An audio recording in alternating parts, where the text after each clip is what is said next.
In this video, I'll be discussing a couple of features about my BYD Aero 3, which I found very useful, and they are somewhat hidden. They're not common for sure, but these are features which would help you improve your overall experience with this car.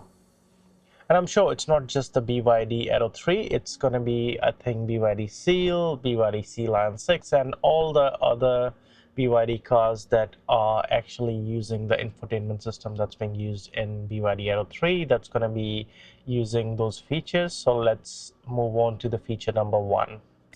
Feature number one is to do with this infotainment system and the fact that we don't have any physical dial for controlling the aircon speed as well as the temperature. All we have for aircon is this on off button or setting it to auto, but to control the speed usually you have to go to this icon here, as well as you can control the main features from like this bigger screen for aircon controls. But the feature that I'm going to show you now is way more quick, and it removes the need to actually have physical buttons, and this is one of the best implementation of this sort of control of your aircon that I've seen.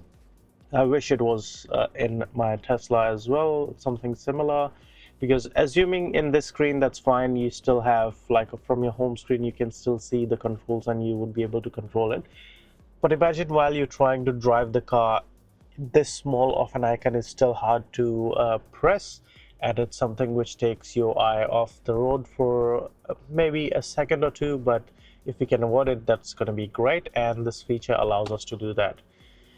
Assuming you are driving or in whatever screen you are, it just doesn't work on the reverse screen, which I'll show you later. Let's assume you're driving and you want to increase or decrease the temperature. All you have to do is use 3 fingers to drag up and down, and that's going to help you to control your temperature.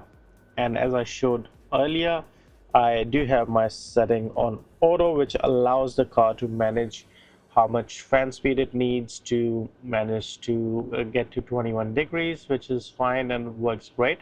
The other thing, if you are keen on controlling the speed of the fan, then the same way, 3 fingers, but rather than top and down, you just drag it left and right, and that way you can control the fan speed.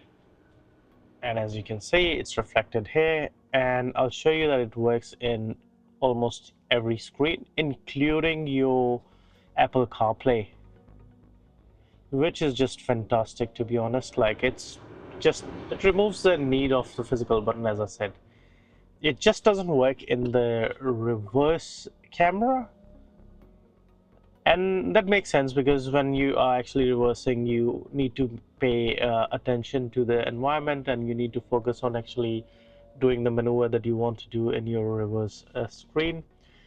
So yeah, that's one of the first feature which I wanted to discuss in this video. And if you didn't know about this feature, do let me know in the comments, because I didn't know about this feature for like forever, and this is one of the things which I believe every BYD owner should know. So feel free to share this video with any BYD potential new or existing owner that you're aware of, because this is something which improves the quality of life when you are driving a BYD car for sure. The next thing that I want to discuss is a scenario which might not be relevant for you, but I'm someone who would like to sort of protect my car, in the sense that if I can avoid overusing any particular physical thing, I would do it. So in the case of BYD, what happens is if you have your sunroof open and you get out of your car, you park your car and you lock the car, as soon as you lock the car, the sunshade closes. And it's not a scenario which I prefer, because what if I'm just getting out of the car for like a couple of seconds, not seconds, let's say I'm just visiting the grocery store and I would like the sunshade to be open. I don't have that option. But in my overall experience, as well as trying different things, I found a way which you would be able to actually keep the sun shade open. Let me quickly share that trick with you now. But before that, let me show you what happens if you actually do it the normal way. So let's get out of the car and just lock the car, and you'll be able to see as soon as I lock it, the sunshade does close.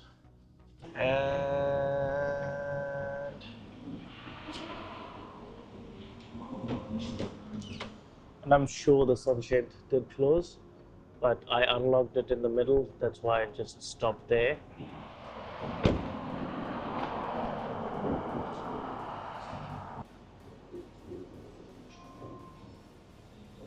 Yeah, as you saw, the sunshade does close.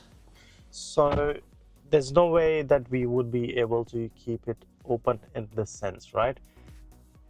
So as you can see, I just have my car on. I'll do it again.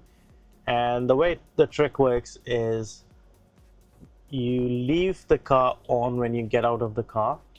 You lock the car with your button on the side, and then you switch the car off using your key. And I'll show you how to do it right now. So the first step is you park the car normally and you just get out of the car. And then all you have to do is you can press this button to actually lock, but let's firstly lock the car. And since the car is on, there's a little beep. Now let's just switch off the car using this button. And as you can see, the car just turned off, the mirrors did fold, and the sunroof or the sunshade is still open. And that's the trick that you can use if you're just getting out of the car and you just want to keep your sunshade open. And now you can just normally get inside the car once you're done with whatever you wanted to do. And as you can see, the sunshade is still open, which is just fantastic because I don't want the sunshade to just go in and out. Now I'm sure this might be something which might not fit your style. You don't care if your sunshade closes and damages the mechanism that it uses. I'm sure it's tested and it would be fine for like hundreds and thousands of times, but I just prefer to use this method if I know I want to keep the sunshade open. I do hope that you liked the quick tips and tricks that I just shared, and I wasn't aware of these things. This is something which I found out while using the car and just trying different things. I'm sure there's going to be a lot of these features which even I don't know, and if you know about certain things which you think might be beneficial to all other BYD owners, then please do let me know via comments. And thanks a lot for watching this video until this far, and I'll see you in the next one.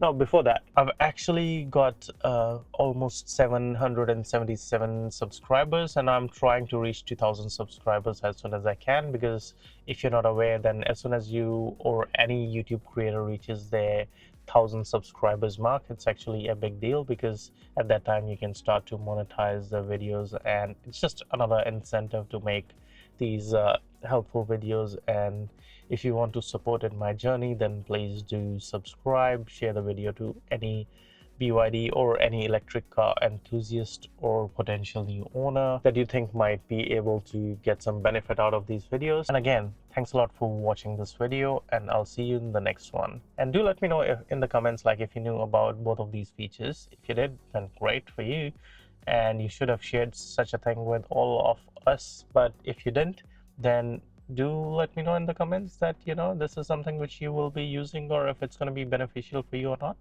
Thanks again, and I'll see you in the next one.